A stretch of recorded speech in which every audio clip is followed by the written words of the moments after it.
Amateur Traveler is in its 20th year now, but can you imagine if I had people on the show who had never been to the destination, but had just read about it or seen a movie about it? That wouldn't make any sense at all, and you wouldn't listen. We all know how important it is to receive advice from people who know a destination to get the most authentic local experience. And a great option for experiencing this is Explore Worldwide and their authentic small group adventures, led by local tour leaders, perfect for solo travelers who want to meet like minded people with a desire for adventure. I'm often an independent traveler, but two of my last three trips were with small group tours because they organize everything and it's a lot easier.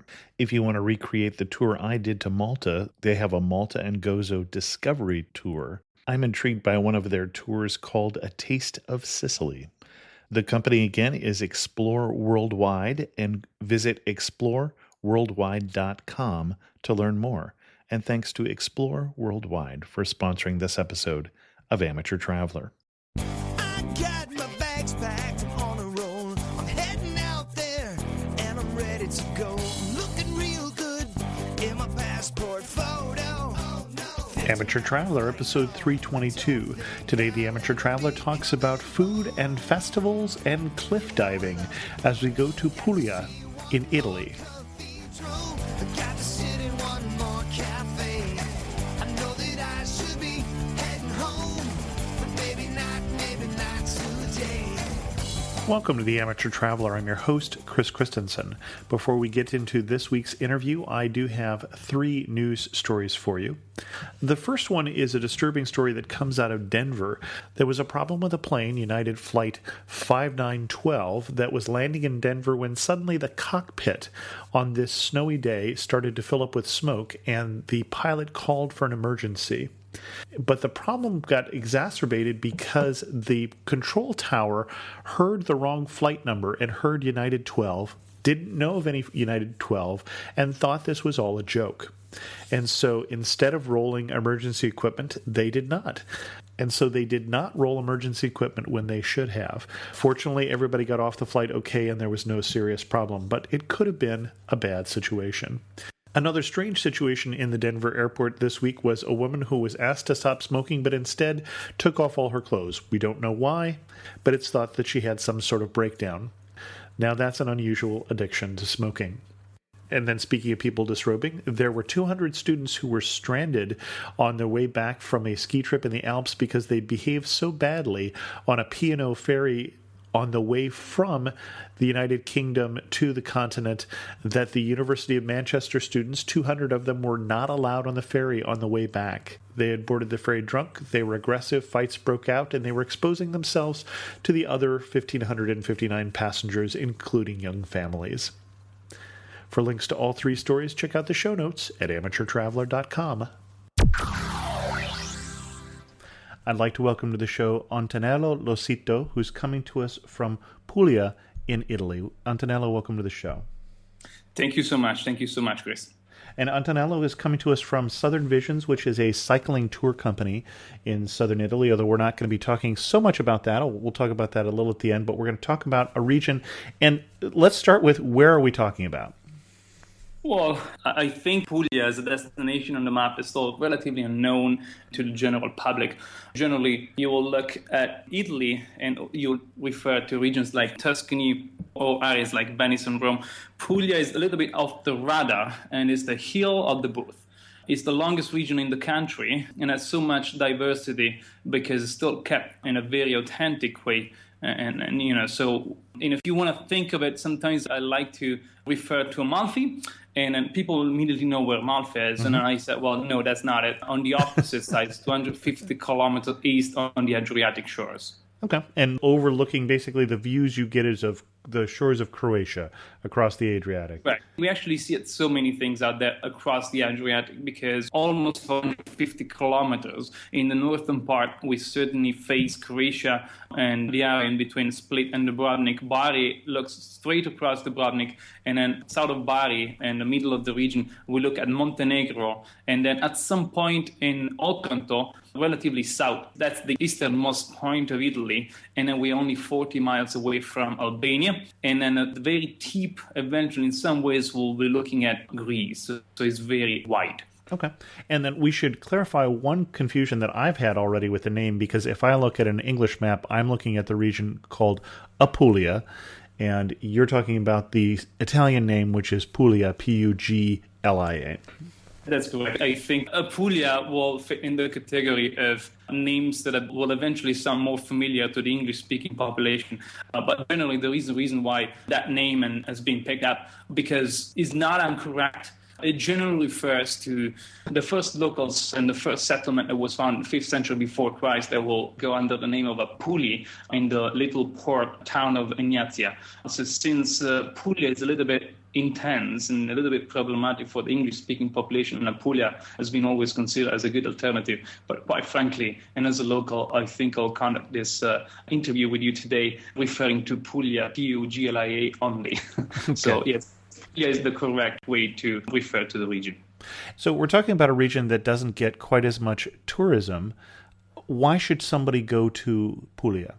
I think, Chris, the interesting part of the region Puglia is, I personally think, and we want to talk and reach out to some very curious, well-traveled crowds and people that want to come over to Italy, because I personally and quite frankly believe, and this is the message that I've been carrying all over the world, that Puglia is the way Americans think about Italy, really. So, as I said, it's a relatively known destination where things are still kept in a very authentic way, where you look so curiosity from the locals as you'll be wandering through the countryside. So it's very interesting, mix of culture, food, history, architecture, nature, and it's also totally well preserved. In other words, what I'm trying to say is I believe you can immerse yourself in a real sense of Italy with some good romance away from any coach bus of tourists and enjoy that kind of spirit and that kind of slow pace that you can only find away from areas that are overwhelmed, like the Veneto area, the Tuscan one, Rome, the big cities like Torino, Rome and Naples, and then eventually you can generally find in the southern part of the country. And what kind of itinerary would you recommend for somebody who's tackling Apulia?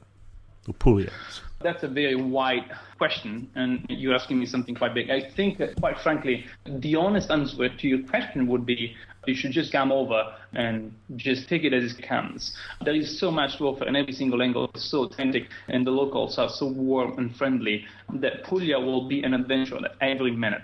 Generally, there are areas along the coast that have all of these fishermen villages where you can just stop by and learn the local culture of eating the seafood and the raw fish, like in the spring or in the fall, as well as in the summer, or some other areas like the Istria Valley up on the plateau called Murgia, Murgia, where you'll wander through hilltop whitewashed villages with historical medieval centro storico that are so perfectly kept. Clearly, you can do all of this just by simply renting a car. You can do this on wheels, you can do this on foot. I think generally there is so much diversity there. What I've learned so far in the last 5 years is that people will eventually consider to come over to Puglia for just a weekend or 3 days at the very most as an extension, something else they will be taking them in the Amalfi area or in Rome. And then they'll leave and they'll be so sad because there is so much to see, and given the size of the region, you normally want to spend about a week. Okay. Now, I want to pin you down a little bit, though. You know the area better than we do. So where would you tell me to start? If I'm going to be there, let's take the long weekend to a week. What's the first place that you would say, get in my rental car or get on my bike and go to such and such? I think the best to do in a long weekend, you should really get in a car and, let's say, by landing in Bari, I'll push and really recommend a quick walk and stroll through the historical center of Bari. That is such a fascinating city because it's the soul of a small little town within a big one. In the old town of Bari, you can meet some locals making some handmade kir-shaped pasta, the orecchiette. It's so fascinating, and they're sometimes so loud they will welcome you for a coffee or two, and then you can have a walk along the marina. So I'm going to Bari, which is in the central of the coast, in the Adriatic coast of Puglia. It's in the middle, yeah, correct. Okay. It's the capital of the region, actually. It's a fairly large city, but it puts some very interesting cafes along the marina. At the end of the day, it can be quite packed So a weekday would be ideal. With Italians, Europeans, who goes to Bari?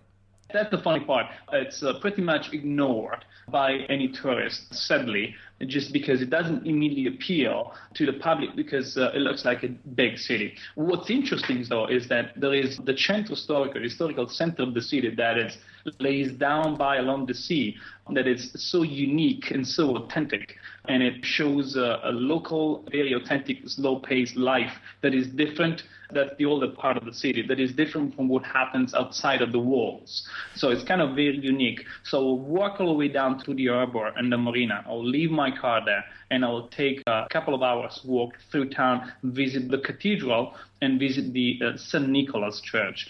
And St. Nicholas is Saint Patron of Bari, and it's a whitewashed marble, stunning and impressive church to visit by the sea. From there is one of these local trattoria that sells some grilled octopus eventually, and some family-run places, plastic tablecloths, and all of that kind of stuff. I'll eventually follow up with coffee after lunch, kind of early afternoon sort of sun. This is going to be my call, quite frankly. I would avoid, unless there is a very great interest in shopping, which is absolutely unique in Bari. There are some of the most interesting shops in the region. I would eventually get in a car and head down south to go to the little impressive village of Polignano a Mare. And just before we leave Bari, you mentioned that there is a historic district, and you also mentioned that Puglia was founded 500 years BC.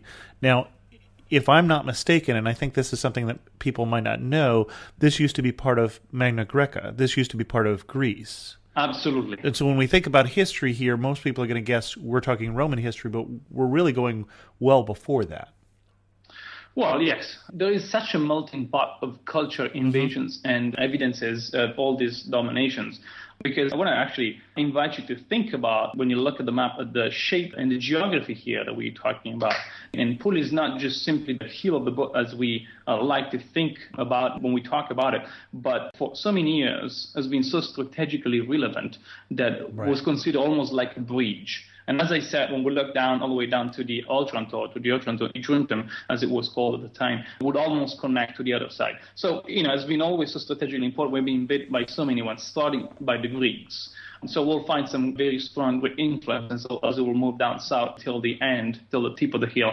Obviously, we had some Roman influence as well. Sure. And for the rest, the Swabians and the Normans who, led some very big imprintings also. And the Normans, I think, is another thing that people would find surprising, because we're talking Normans from Normandy in northern France, ended up for a while ruling Sicily and this area also, which always has struck me as an odd thing. It is funny, it is interesting, it is intense, and we still enjoy eventually some of the installations and all the castles that were built along the coast, and again for the reason why the region was exposed so much to the sea. So, for instance, I personally live in Monopoly. It's a funny name because everyone will tend to remember that, because it's exactly like the Monopoly, the game, with the nine, not the Y at the end. So it would be single city would be what that would be, Monopolos. Monopoly, yes. It's a big center by the sea. And there is a great, amazing, gorgeous, perfectly kept, by the way, castle just by the sea. There was a defensive outpost, and it was built by Frederick II. So, and there is so many of these installations and so defensive outposts along the coast, as well as watchtowers. So that would have been built by Frederick II then around the time of the Crusades, when the knights were coming through on their way to the Holy Lands. Obviously, some of these outposts and castles have been remodeled and rebuilt and readjusted along the future and the next dominations. But yes, Frederick II is the guy that has built the most impressive and outstanding castles at his time in the region. Excellent. And then, sorry, you were heading down south and I interrupted you. Absolutely, man. I think we'll be arriving to Polignano a Mare, just driving along the sea. So Polignano a Mare spells Polignano a Mare. Mare is the sea. Of the sea. And it's, yeah. So there are three reasons why Polignano a Mare will really impress you, and why I believe it's a gorgeous second stop on this itinerary. And the number one being the fact that the city sits on a dramatic, very high cliff. with so many sea caves. The cliff diving World Cup will take place into Polignano Mare every other year. I didn't even know there was a World Cup in cliff diving. Oh, absolutely. Okay, so these are where the people from Acapulco and other cliff diving places around the world come to Polignano Mare. There is Norway, there is Italy with Polignano Mare as some of the meccas for the cliff divers. It's quite impressive. Now, what's also very interesting is you can just get into a paddle boat and then explore one of these impressive sea caves. And I think what's very curious is that there are so many, some of them can be explored. And eventually in the largest one, the Palazzese, there is also a bar in there. So you can get in with your paddle boat, stop and get a drink in a real bar in a sea grotto, which is quite unique. Yes. Excellent. Yes. Also, Polignano Mare is the city where Domenico Modugno was born, and probably this name doesn't tell you much, but if I'll tell you that Domenico Modugno was the composer for the song Volare, then you might think about it like a celebrity. So, and the number 3 reason is that Polignano Mare is where the best gelato in Puglia is actually made. There are a couple of very outstanding gelaterias where I normally go just simply because, let me tell you, I live 5 kilometers south from Polignano. I can almost walk there. And so it's quite unique. The Granita, Granita, that I really love, is my favorite. Normally you'll go for a cone. That's absolutely allowed with a couple of 3 scoops. And you can have a 3 scoop gelato for €2, actually. But the Granita, it comes in a cup, and it's an alternance of whipped cream and shaved ice. Whipped cream and shaved ice, okay. Mm-hmm. It's absolutely incredible, and I shouldn't tell you that my mouth is watering because I had a very rough day, and I should probably think about getting back after this interview with you. I'll send you a picture, by the way. Excellent. I think what would be nice as a first day would be to stop in Polignano Mare. There are more than just a few bed and breakfasts. The concept of a bed and breakfast in Puglia, especially in southern Italy, is slightly different than what people normally refer to. It's still a place where you'll have your wonderful room, but generally all those bed and breakfasts in the historical center of Polignano are really different, just because in most cases they will have quite breathtaking sea view. So you have a wonderful room there and get what they call the buono, which is a voucher for a breakfast in one of the local bars in the morning. Oh, okay. So in the Italian style, the colazione, the breakfast, it's something that cannot happen without the best cappuccino, the very foamy one. This is when we get serious, man. So the cappuccino with the cornetto, which is the croissant, all right? There is something that, talking about cappuccino, if you allow me a very quick detour, about in 20 seconds, I'll tell you that in Puglia there is something that we call espressino. Okay.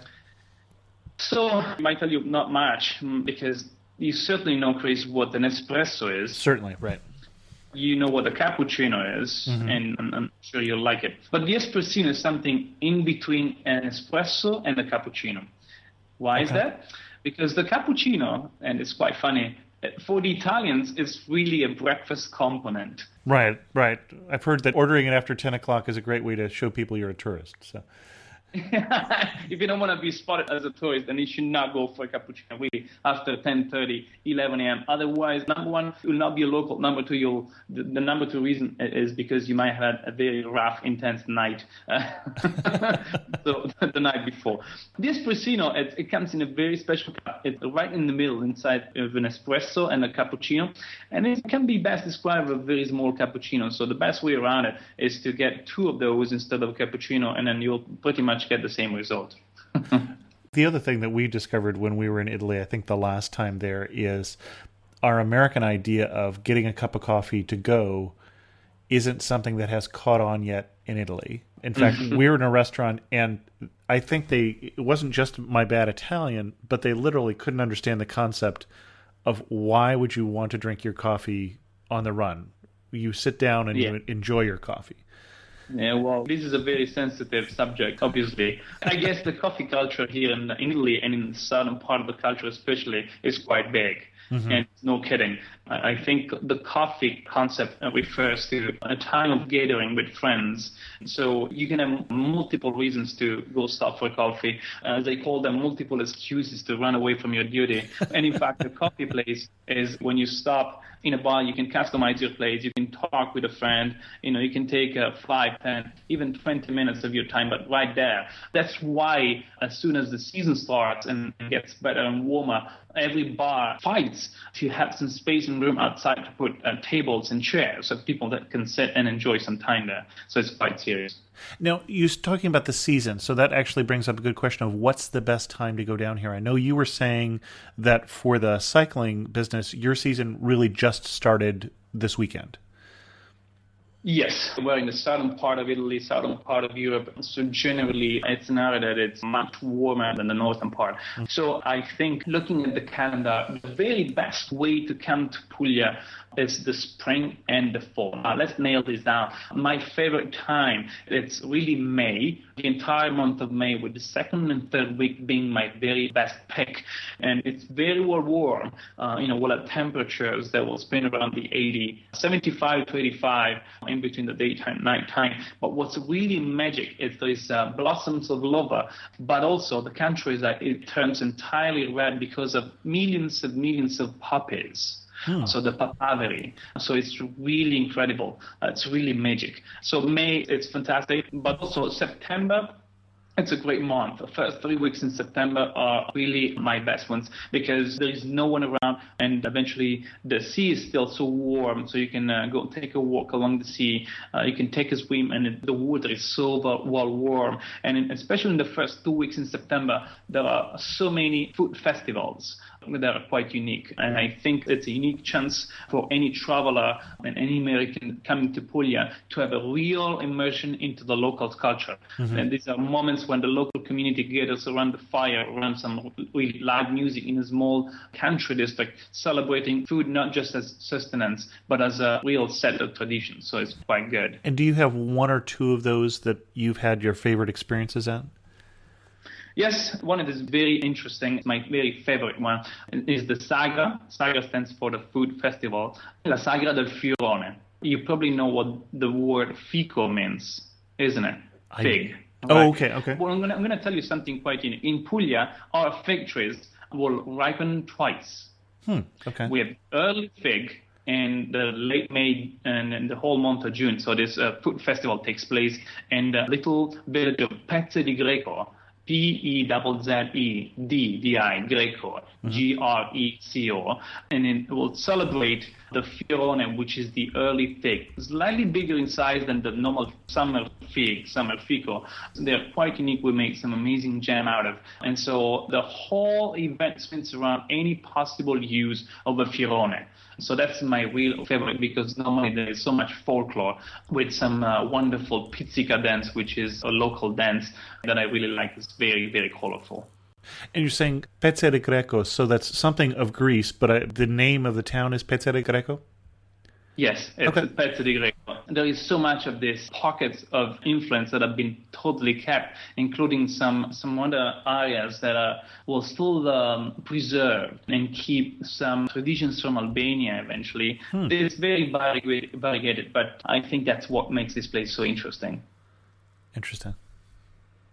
Excellent. Are there any other stops that you would recommend for a long weekend or a week in Puglia? I think you cannot miss a visit and a drive up to the Murgia. It's spelled Murgia, and it's kind of a step and a plateau that rises up until 400 meters above sea level, pretty much something slightly over 1,000 feet, 1,100 feet, something like that, and a visit to the village of Alberobello. It's a UNESCO heritage site, and it's I cannot describe this in words, but it refers to the local trulli, okay? A trullo, Trullo, it's conically shaped. Oh, the houses. Correct. Oh, yeah. Those were used as shelters for the shepherds, as storages for the farmers.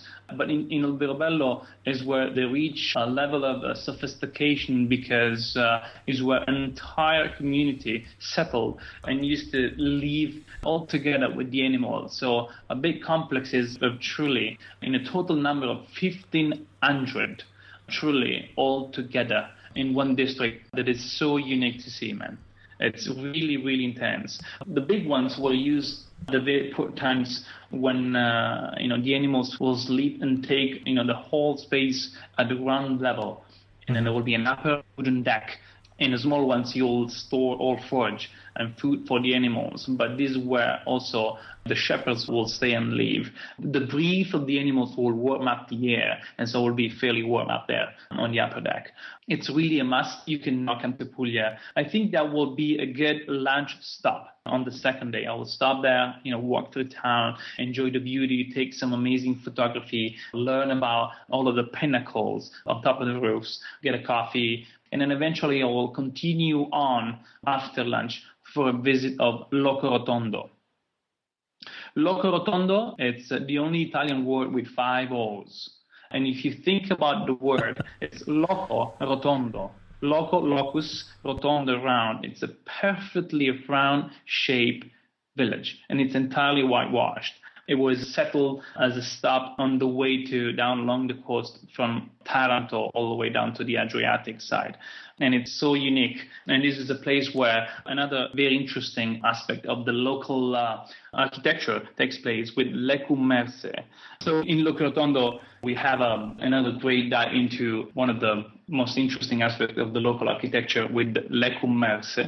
The second use of limestone happens somehow differently than a trullo, like a cone. And in fact, the same thick walls will be topped by this wedgy roofs. So that's pretty much the difference, and it only happens in Loco Rotondo. And when you say the wedge roofs, I'm not quite picturing that.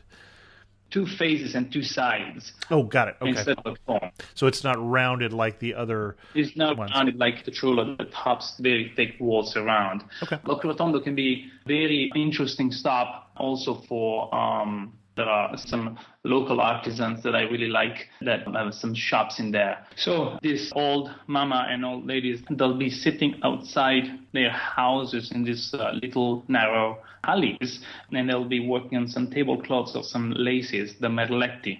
Oh, okay. Quite unique. Perhaps since it's just only 7 kilometers away, the next stop can be Martina Franca, right in between the Adriatic and the Ionian shore. It's a very rich village with a strong Baroque influence and a Baroque stylish architecture there.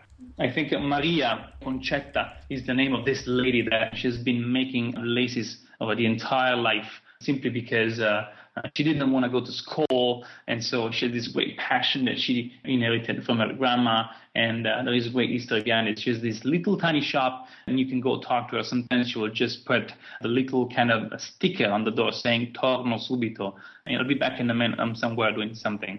And so she has this little tiny shop, and she makes the most amazing and beautiful laces. Martina Franca can be the right stop for the end of the second day, this long weekend. That is absolutely outstanding. There is a great culture for meat there.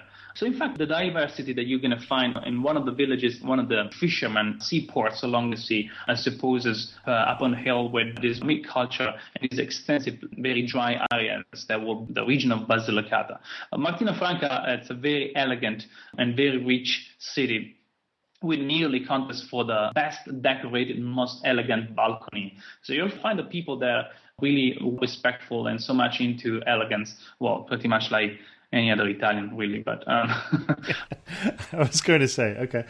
I've always noticed that when we talk about Italy being a boot, it is, of course, a high-heeled, stylish boot, of course.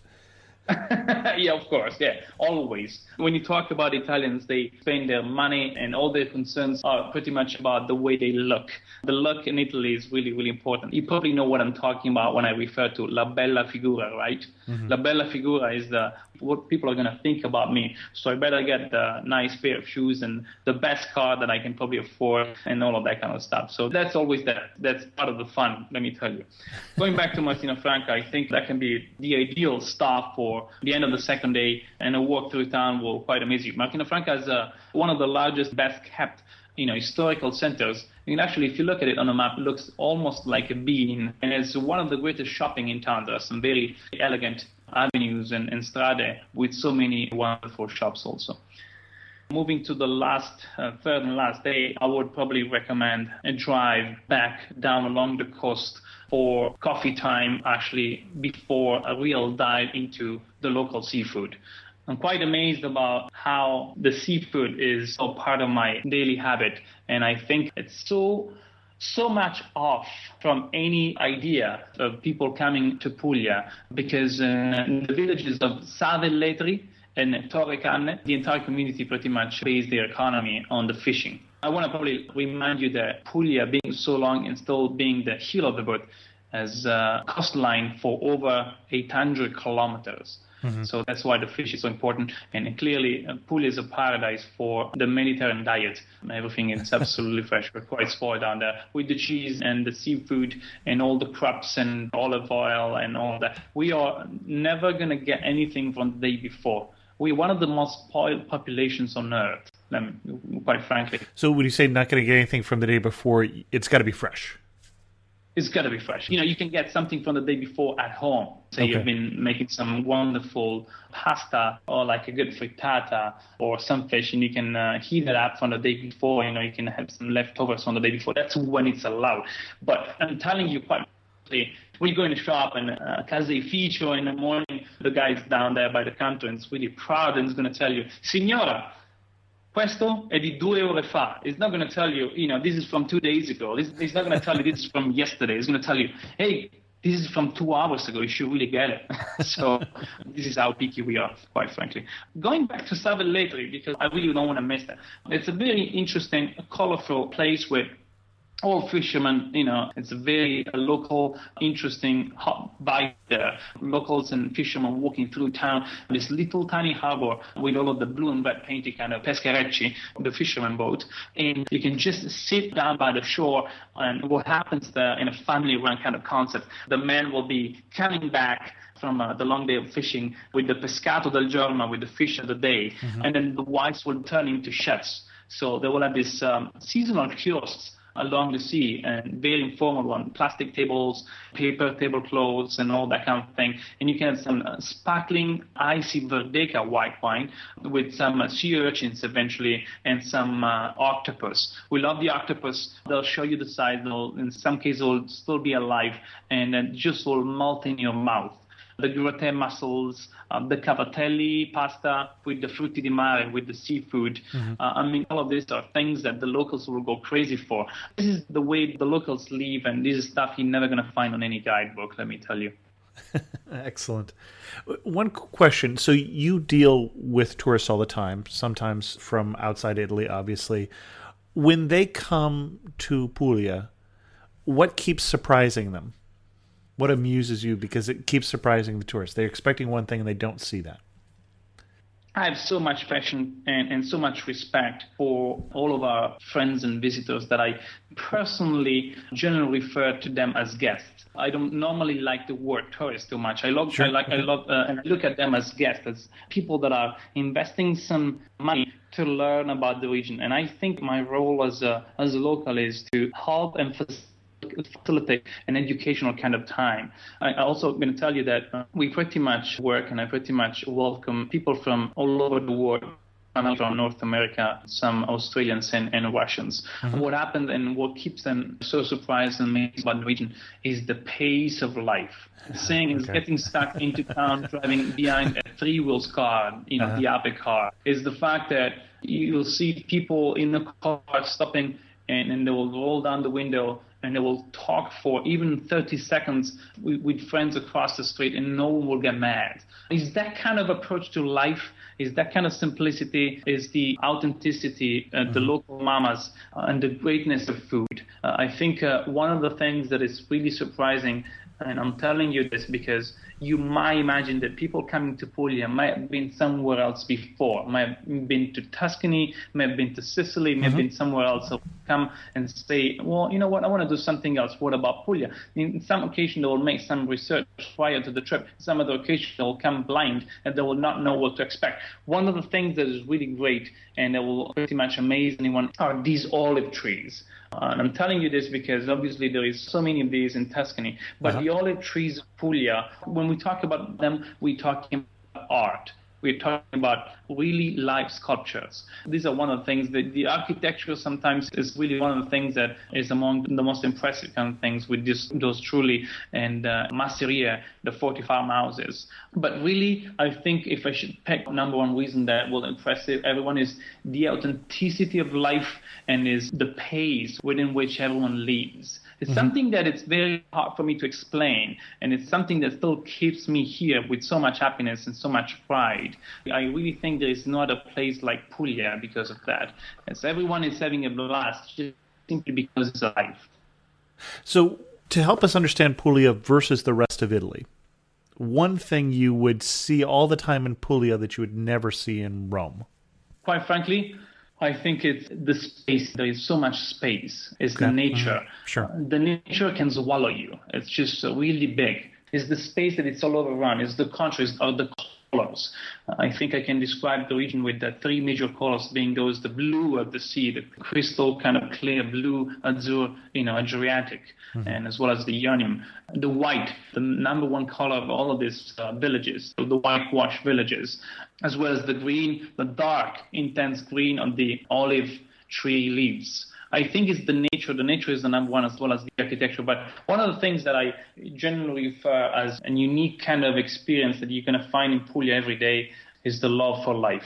It's something that cannot be described in words. It's something that it's life-changing. I'm telling you this because Puglia is still, we're talking about a very unknown destination. You got some curiosity in that. I think at some point we need to discuss on when you're, Chris, coming to Puglia. But I'll tell you that in 2011, for the very first time, I was so happy to welcome in just about 5 years the first third-time returning guest, which is quite unique. I think you're going to find yourself in Puglia in a place where you're never going to feel the tourist. That's the thing. You'll be taken into houses just because you'll be there, just because people will love the fact you'll be there. They'll wonder, what are you doing here? And they will love you for that. Puglia is a region where you will find yourself, frankly, in just minutes, being welcome in someone's house and being nervous because of that. But then you'll have the time of your life. So, and we need to start wrapping this up. Got 4 or 5 questions for you left. Sure. One is, what is the spot in Puglia that you stand there and you think, thank God I live in Puglia?